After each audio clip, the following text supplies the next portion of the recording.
Hi to all, welcome to Swati blogs. ఈరోజు బోడకాకరకాయ కూరల్లో చుక్క వాటర్ వేయకుండా బోడకాకరకాయ కూర ఎలా వండాలో ప్రాసెస్ చూసేద్దాం రండి. మార్కెట్లో 50 రూపీస్కి పావు కేజీ ఇస్తున్నారు బోడకాకరకాయలు. మీ ఊర్లో బోడకాకరకాయలు ఎలా ఇస్తున్నారో నాకు కామెంట్ సెక్షన్లో కామెంట్ చేయండి.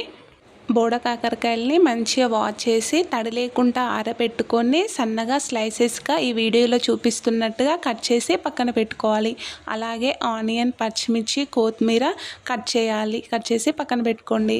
స్టవ్ ఆన్ చేసి లోతుగా ఉండే కడాయి పెట్టుకోండి.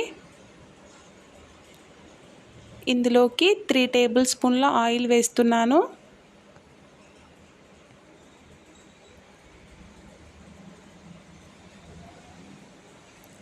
ఆయిల్ అనేది హీట్ కావాలి. హీట్ అయిన తర్వాత ఆనియన్స్, పచ్చిమిర్చి వేయండి.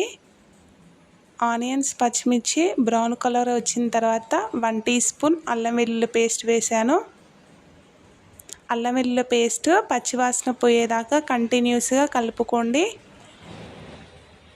1 టీ స్పూన్ పసుపు వేసుకోవాలి. మొత్తం ఒకసారి కలుపుకోవాలి.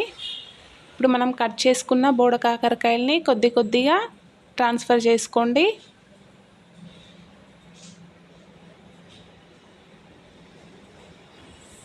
మొత్తం బోడకాకరకాయలని వేసి ఒకసారి కలుపుకోండి.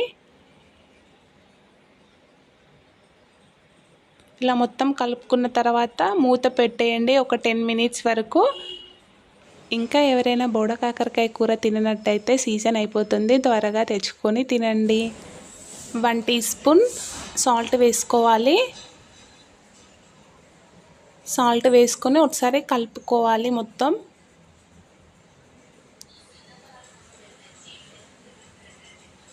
కలుపుకొని ఒక 10 మినిట్స్ మూత పెట్టేయండి. 10 మినిట్స్ తర్వాత మూత తీసి చూస్తే ఆయిల్ అంతా ఇలా పైకి తేలుతూ వస్తుంది. అప్పుడు 1½ టీ స్పూన్ కారం వేసుకోవాలి. ఒకసారి మొత్తం కలుపుకోవాలి.